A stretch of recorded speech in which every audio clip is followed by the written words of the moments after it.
Bonjour à tous, bienvenue dans ce nouveau tuto de basse. Aujourd'hui, petit tuto théorique pour parler de deux intervalles très importants quand je joue de la basse, la quinte et l'octave. Voilà. Alors si vous êtes guitariste, si vous venez de la guitare, effectivement, vous savez déjà ce que c'est qu'une quinte et qu'une octave. Donc ce sont les noms, pour ceux qui ne savent pas, de deux intervalles très importants. Alors tous les intervalles sont importants en musique, effectivement. Alors un intervalle, c'est, vous savez, quand on parle de tierces, de quinte, d'octave, de septième, etc. Donc même quand on les connaît pas, on a déjà vu certains chiffres comme ça dans les noms, ou alors on a entendu des expressions, tiens, il chante à la tierce, ou un truc comme ça. Bon, alors en basse, ça va vraiment nous intéresser beaucoup d'apprendre donc cet intervalle de quinte. Là, par exemple, voilà une quinte, on va s'expliquer ensuite. Et ces intervalles donc d'octave, ces distances donc, ces écarts aussi on peut dire, entre les notes, qui nous serviront alors à deux choses vraiment. Déjà, à mieux comprendre certaines lignes de basse, parce qu'effectivement, des fois, on peut trouver une ligne géniale, et puis ensuite se poser certaines questions, dire mais je comprends pas, dans telle mesure on est en sol, et il joue un sol et un ré. Effectivement, voilà, donc oui, parce que le ré est bien la quinte du sol, voilà, donc ça peut être un cas de figure. Et la deuxième utilité donc de bien connaître ces intervalles sont en fait lorsque vous allez composer vous-même vos lignes de basse. Et oui, parce que donc ça va très vite vous arriver, hein, ne croyez pas que non, ça c'est toujours le compositeur qui compose la ligne de basse, pas du tout. Je vous montre par exemple un cas qu'on va travailler juste après. Si vous faites partie d'un groupe, c'est le genre de truc qui vous attend. Par exemple, avoir à créer une ligne de basse, donc sur des mesures comme ça à 4 temps, donc c'est bien des mesures à 4 temps, là j'ai un ensemble de 4 mesures, ok, La mineur, Sol, Fa, et Mi mineur. Quand on est complètement novice, on ne sait pas quoi faire, donc, sur, quand on voit ça, une grille d'accords. Alors, si, parce que normalement, quand même, dès notre tout premier tuto initiatique à la basse, on a dit quand même un truc important, c'est que, en général, la fonction du bassiste, c'est quand même de grossir le son et de souligner donc les accords de guitare, ou de clavier s'il n'y a pas de guitare, donc de souligner l'harmonie, finalement en appuyant et en jouant les fondamentales des accords. Hein, donc toujours la note la plus grave de l'accord, la fondamentale quoi. Alors effectivement, on s'ennuierait un petit peu si dans les lignes de basse, il y avait tout le temps que des fondamentales qui suivent les accords. Hein, vous allez voir, on va passer ensuite en fin de vidéo par 3 exercices, de façon justement à mettre un petit peu en œuvre donc l'utilisation d'une quinte, puis l'utilisation de l'octave, voire des deux. Voilà, alors on verra qu'on peut passer de quelque chose de très ennuyeux, hein, à une seule note, à des choses déjà beaucoup plus musicales et rebondies comme ça, donc en utilisant ces deux intervalles, quinte et octave. Alors commençons par observer donc l'intervalle de quinte. Alors, donc en guitare, je sais que normalement vous savez déjà, par exemple quand on fait du rock, hein, qui n'a pas déjà joué en guitare des accords comme ça? Vous voyez, donc là finalement j'imite la position du power chord guitare à 2 cordes. Donc en fait, je vous donne tout de suite l'écart. Je prends le La de la corde de Mi, donc pourquoi pas 5e case de ma corde de Mi, c'est bien la note La. Et donc, si j'ai besoin de jouer la quinte de cette note, je prends donc la note de la corde en dessous, une case plus loin. C'est-à-dire je saute une case et ma quinte se trouve sur la corde juste en dessous. Ok, donc si ma fondamentale est bien la note La, la quinte, sa quinte, c'est bien la note Mi de la 7e case de la corde de La. Hein, déjà, ça vous fait penser à des trucs. D'ailleurs, par exemple, là, à l'intro, j'ai joué un tout petit bout de, vous savez, Grease, you're the one that I want, qui fait donc ligne qui commence justement par une quinte, hein, quand ça fait...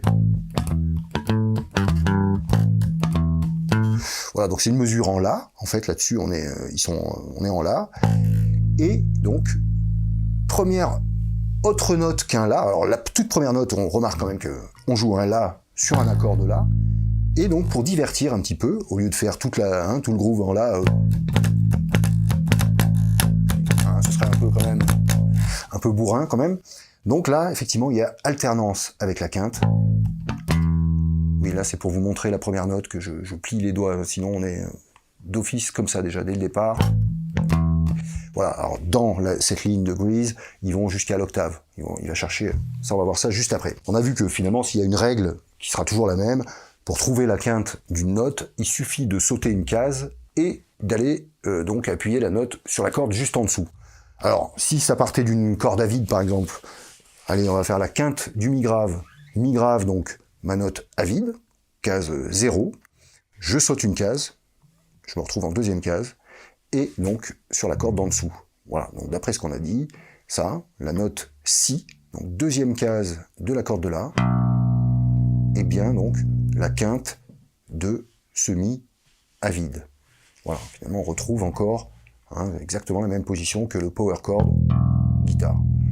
Voilà, donc ce sera comme ça tout le temps. Si je cherche la quinte du Fa, je monte tout d'un demi-ton, et donc la quinte du Fa sera bien le Do. Voilà, alors d'ailleurs il y aurait un autre moyen tout simple, toujours théorique, c'est-à-dire que si on cherche la quinte d'une note, on peut réciter, si on peut dire, on peut citer toutes les notes en partant de la note de référence. Donc par exemple la quinte du Fa, je cite donc à partir du Fa 5 notes différentes. Mais par contre dans l'ordre des notes de la gamme: Fa, Sol, La, Si, Do. 1, 2, 3, 4, 5, Fa, Sol, La, Si, Do. Effectivement, le Do me donne bien la quinte du Fa. Voilà. Tout à l'heure on était en La et en Mi. Effectivement, La, Si, Do, Ré, Mi. 1, 2, 3, 4, 5. Le Mi est bien la quinte du La. Voilà, on pourrait trouver les quintes aussi encore plus de façon théorique en disant, bon ben, une quinte se trouve à 3 tons et demi de distance, donc plus aiguë, plus haute que la fondamentale. C'est vrai. Mais alors ça, c'est vraiment pas un raccourci, quoi. C'est-à-dire, si vous commencez à chercher vos quintes en comptant 3 tons et demi de plus, ça va devenir compliqué, ce sera jamais très rapide. Si on est là en Fa dièse plus 3 tons et demi, il vaut mieux donc avoir ce repère visuel. C'est toujours pareil, c'est toujours je saute une case et je vais sur la corde du dessous. Voilà, donc la quinte de Fa dièse, finalement, je préfère la trouver visuellement, comme ça, et finalement après dire ah bah oui, c'est un Do dièse. Si je passe par le Fa dièse en disant premier ton, deuxième ton, un demi-ton ici, il me manque encore un ton, voilà, pour faire 3 tons et demi, vous voyez, à chaque fois je suis obligé de dérouler toute la gamme. Voilà, profitons donc de l'aspect visuel de nos instruments à cordes. C'est un peu comme, vous savez, quand on joue des accords barrés, finalement, ce sont les mêmes positions que les accords ouverts. Voilà, ou quand on joue une gamme pentatonique, c'est le même schéma qu'on peut utiliser dans toutes les tonalités. Bon ben voilà. Donc là c'est un peu pareil avec nos intervalles. Une quinte aura toujours cette forme-là, même si je pars d'une corde aiguë. Tiens, on n'a pas fait quinte de ce La aigu par exemple. Alors là je suis à la 7e case de la corde de Ré, donc j'ai bien un La aigu. Bon ben si je veux sa quinte, toujours la même règle, je saute une case et je vais sur la corde d'en dessous. Donc là j'ai bien la quinte de ce La aigu, donc il doit être aussi un Mi. La, Si, Do, dièse, Ré, Mi, effectivement. Voilà, donc ça c'est l'octave de ce qu'on a vu tout à l'heure, ici. Voilà, et ça aurait pu être aussi la quinte du La à vide, donc deuxième case, corde de Ré. Très bien. Alors, la quinte est omniprésente, vraiment dans tous les styles, dans beaucoup de lignes de basse. Je pense on va pas remonter aux origines, parce que ce serait compliqué, mais notamment alors chez nous en chanson française, tout ce qui est, vous savez, les accompagnements de pompe, quand on joue en guitare, d'abord la fondamentale, puis l'accord en deuxième, tout ce qui est vraiment de l'école Brassens, mais de façon anglo-saxonne, tout ce qui concerne aussi les accompagnements country, vous savez. Donc voilà, ce jeu alterné donc entre je commence par jouer ma fondamentale, et donc pour pas répéter tout le temps la fondamentale, j'incorpore donc dans ma ligne cet intervalle de quinte. Alors en fait, cette note va toujours être possible, c'est-à-dire on peut toujours s'en servir donc pour alterner la première note et pour composer donc certains chemins plus ou moins mélodiques dans une ligne de basse. Je vais reprendre mon exemple de tout à l'heure, donc de grille à 4 accords. Donc toujours La, Sol, Fa, Mi. Je vais d'abord le jouer sur cette figure rythmique-là. Donc là, je vous invite à faire l'exercice aussi.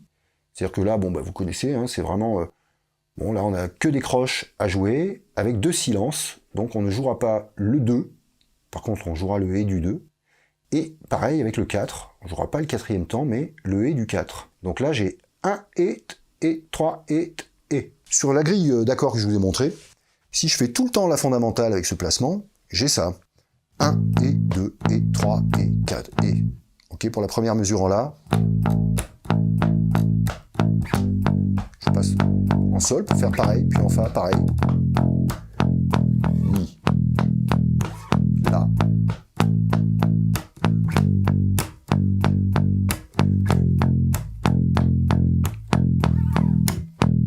Ok. Mais alors je vous dis que si on joue ça pendant 5 minutes, ça va être un peu... peut-être un peu ennuyeux, peut-être un petit peu pauvre. Disons que harmoniquement, vraiment on n'ajoute rien du tout, et là on joue que les fondamentales des accords. Alors, premier cas de figure, si je mets par exemple sur le Et du 2, ma quinte, et je vais même m'en resservir au moment du Et du 4. C'est-à-dire je vous remontre la mesure là, qui fait donc 1, et 2, et 3, et 4, et... Alors si maintenant je mets ma quinte sur le Et du 2 et sur le Et du 4, j'ai ça. 1, et 2, et 3, et 4, et... Ok. 1, et 2, et 3, et 4, et 1, et 2, et 3, et 4, et 1, 2, et 3, et 4, et 1, 2, et 3, et 4, et... Alors oui, parlons un petit peu physiquement de la quinte. Alors, l'écart n'est pas non plus insurmontable, mais c'est vrai que c'est de la basse. Hein, c'est-à-dire que si on compare un écart de quinte, alors vous allez me dire oui, c'est une question de case aussi, bien sûr, mais quand même, là, par exemple, la quinte du La de la 5e case de Mi, voilà, là on a une distance quand même vraiment plus conséquente que sur la guitare. Bon, je sais que c'est évident, mais il faut quand même, faut l'appuyer sur une basse pour se dire, pour réaliser que, ah oui, quand même, c'est plus difficile de rester en position. Alors, il se trouve que quand même, nous on n'a pas besoin pour l'instant de jouer des accords, surtout des quintes comme ça plaquées en même temps, donc on peut très bien soulever un petit peu au moment de la quinte, on n'est plus obligé de tenir l'index sur la fondamentale. Voilà, je peux avoir les doigts qui se décollent un peu, pourvu que je contrôle bien mon son, hein, et que, à la main rythmique, je sois quand même prêt à étouffer la corde qu'il faut au niveau du chevalet. Voilà. Alors voilà, je reprends cet exo. Hein, on va faire toute la descente, comme ça, avec ces mesures, et je vais vous inviter donc à le faire avec moi. Donc là, pour l'instant, on met les quintes sur le Et du 2 et le Et du 4. Alors, je vais le faire exprès 4 mesures en restant en La, pour que vous puissiez vous mettre dedans. 1, et 2, et 3, et 4, et 1, et 2, et 3, et 4, et... On reste en La pour l'instant. Et 3, et 4, et 1, et 2, et 3, et 4, et 1, et 2, et 3, et 4, et... Voilà, donc là on a fait 4 mesures comme ça, c'était vraiment pour l'exemple. Alors maintenant, je vous propose de faire le même exercice en se déplaçant donc une mesure de La, une mesure de Sol, une mesure de Fa, et la 4e mesure en Mi. Donc alors, vraiment on va suivre les cases, donc 5, 3, 1 pour le Fa, et 0 pour le Mi grave. C'est parti à la même vitesse. 1, et 2, et 3, et 4, et 1, et 2, et 3, et 4, et on passe en Sol. 2, et 3, et 4, et en Fa, et 3, et 4, et en Mi. 3, et 4, et je reviens en La. 2, et 3, et Sol, et 3, et 4, et 1, et 2, et 3, et 4, et 1, et 2, et 3, et 4, et 1, et 2, et 3, et 4, et 1, et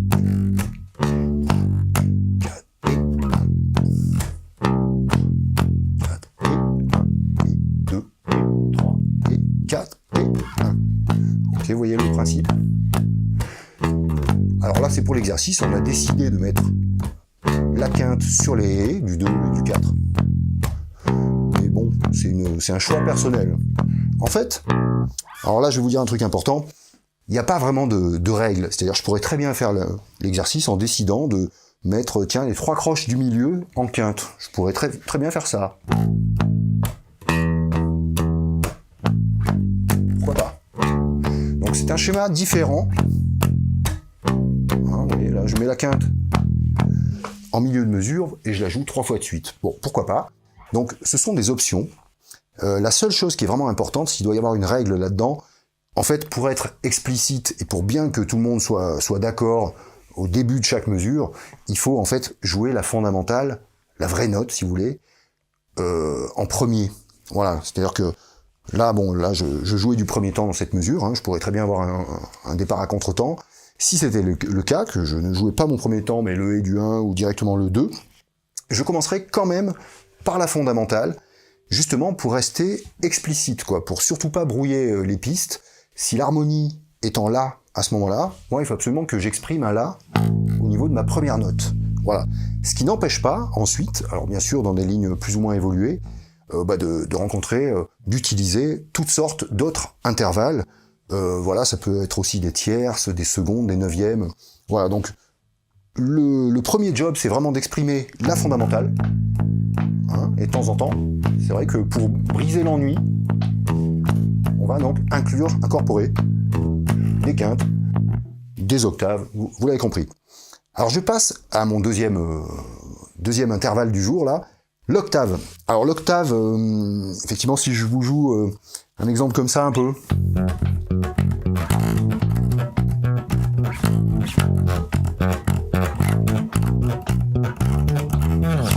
Là, vous allez dire, ah, c'est hyper disco. Mais ce n'est pas exclusivement disco. Voilà, les octaves, en fait, on les trouve dans tous les styles. Et heureusement aussi, donc là, je vous montre tout de suite la position. Alors l'octave, contrairement à la quinte, là, c'est pas une autre note, en fait, c'est la même note. Hein, donc là, je reprends l'exemple du La, 5e case. En jouant son octave, en fait, je joue un La également, mais une octave plus aiguë. C'est-à-dire, c'est comme si j'avais déroulé toute la gamme, La, Si, Do, dièse, Ré, Mi, Fa, Sol, La, et j'arrive, effectivement. Vous savez que les gammes, c'est des escaliers comme ça, sans fin. Hein. Je pourrais être à ce La d'arriver, et puis ce serait pas fini.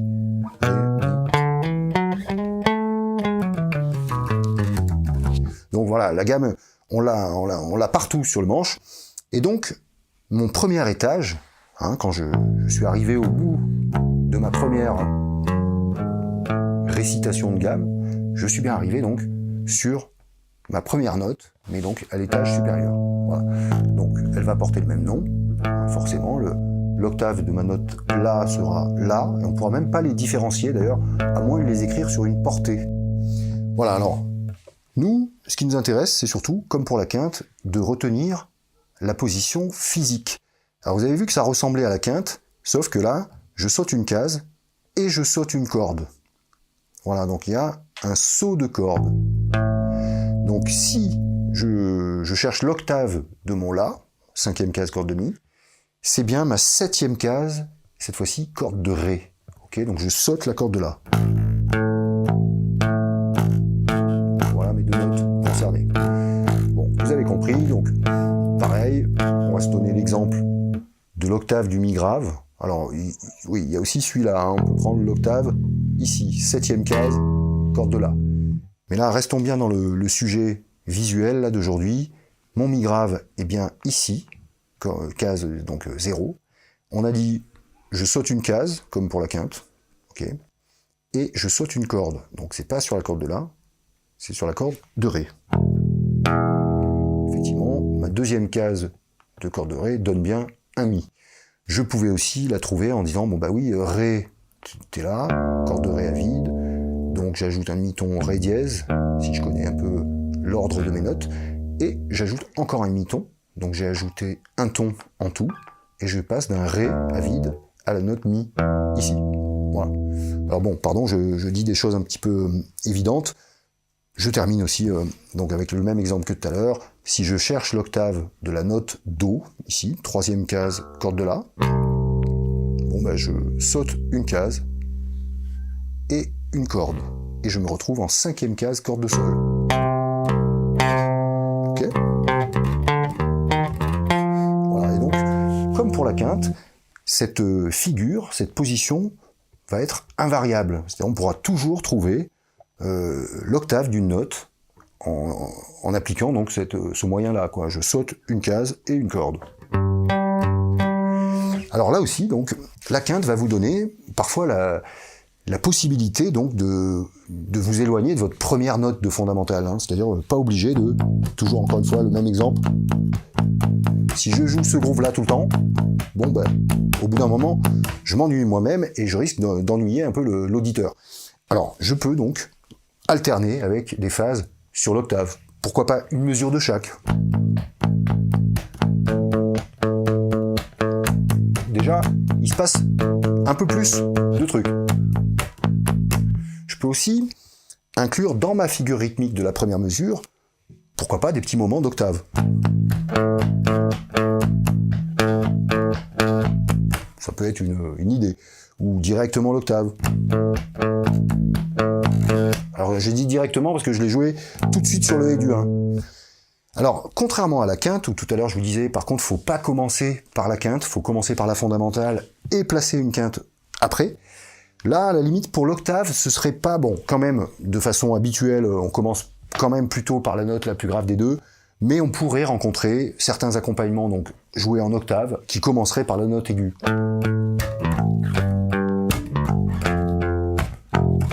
Pourquoi pas ? Ça pourrait arriver.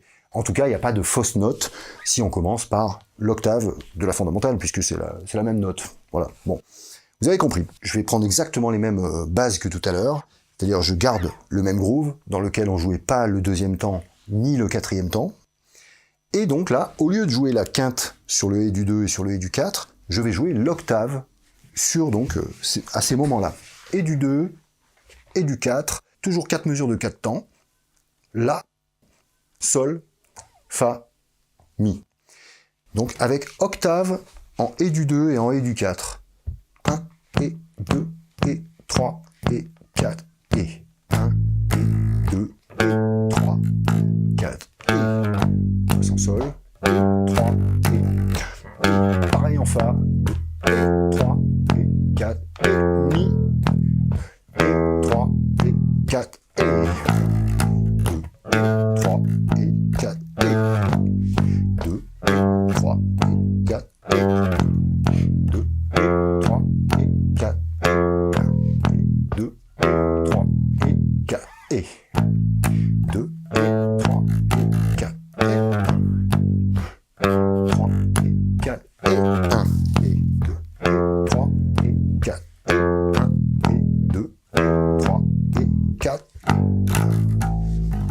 Ok, pour prendre un exemple vraiment hyper connu en octave, Master Blaster, Stevie Wonder.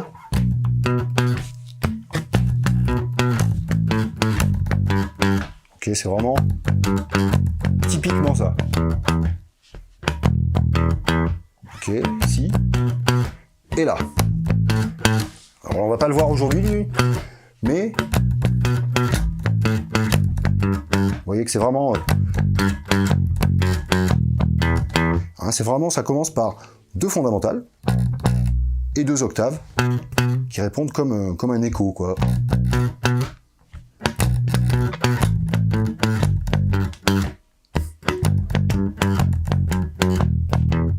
Ok, voilà, c'était pour prendre un exemple connu, donc où là on n'entend que des octaves dans cette ligne, il n'y a même pas de quinte. Voilà, alors j'arrive à mon troisième exercice dans lequel on va associer donc les quintes et les octaves, bien sûr en plus des fondamentales. Alors je reprends toujours la même grille de 4 accords, ok, à 4 temps, donc l'enchaînement La, Sol, Fa, Mi. Alors je reprends encore le même groove, et cette fois-ci, je vais jouer la fondamentale sur le 1 et, sur le Et du 2, je vais passer par la quinte, sur le 3 et, je vais jouer l'octave, 2 fois, et sur le Et du 4, je vais repasser par la quinte. Je vous montre l'exemple en La. Je suis bien, note de départ La. J'ai dit donc 2 fois le La pour 1 et 2 et. Alors ça c'est mon passage par la quinte au moment du Et du 2. Donc 1 et 2 et 3 et. Alors, on avait dit 3 et sur l'octave. Donc là j'ai bien atteint mon La aigu ici en sautant l'accord de La. Et en sautant une case, ok, donc mon La aigu, comme tout à l'heure, donc l'octave, 7e case de la corde de Ré.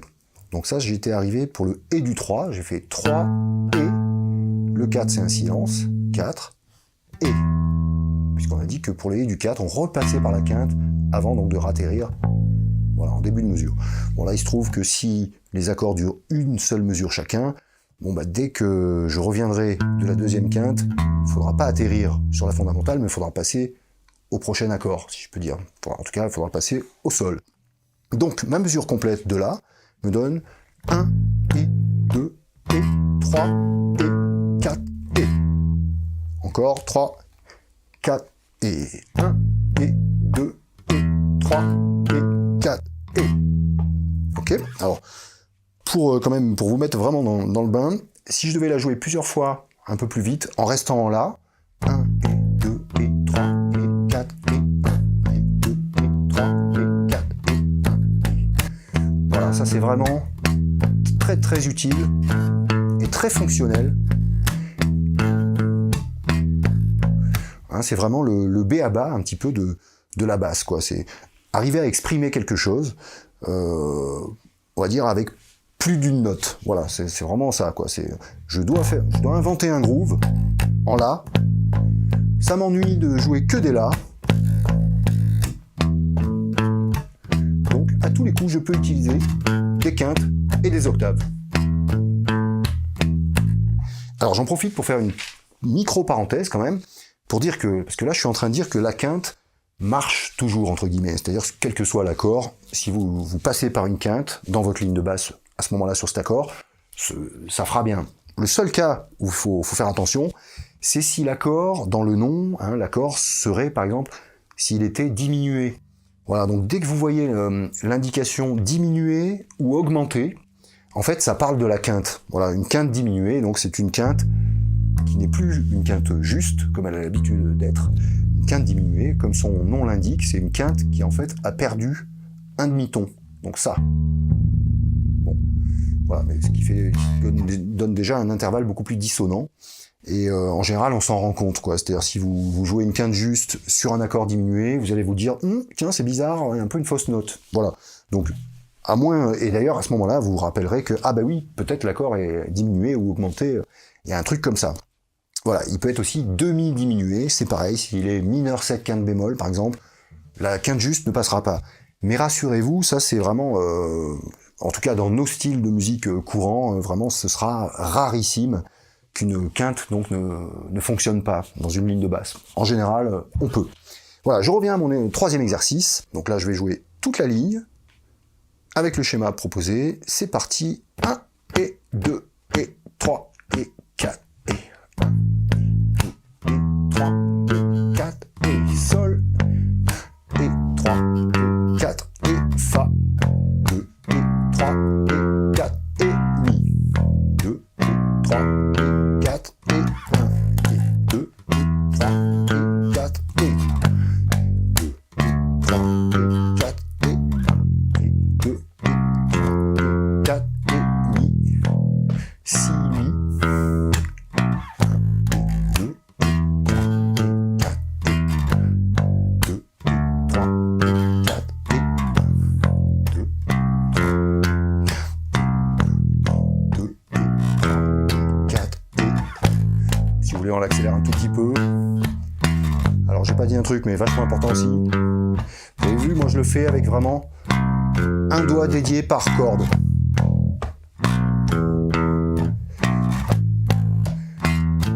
Alors voilà, j'accélère un brin.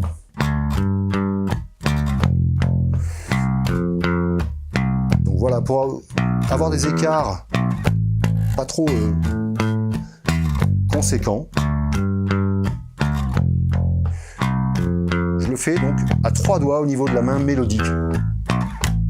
Index pour la corde de mi grave,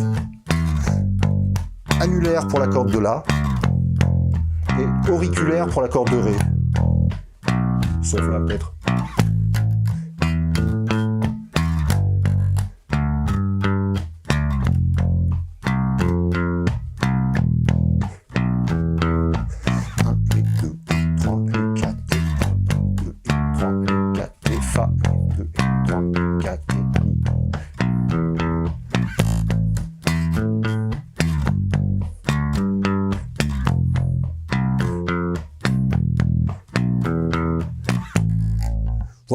Alors, rien de très très difficile aujourd'hui, à part donc de prendre bien ces marques et de prendre bien l'habitude de ces écarts. Voilà, donc encore une fois, quand on joue une quinte, à la basse surtout, on n'a pas envie, enfin moi je vous déconseille vraiment de prendre le deuxième doigt, hein, si on a une fondamentale à l'index, là ça va sans dire que la position est vraiment pas adaptée.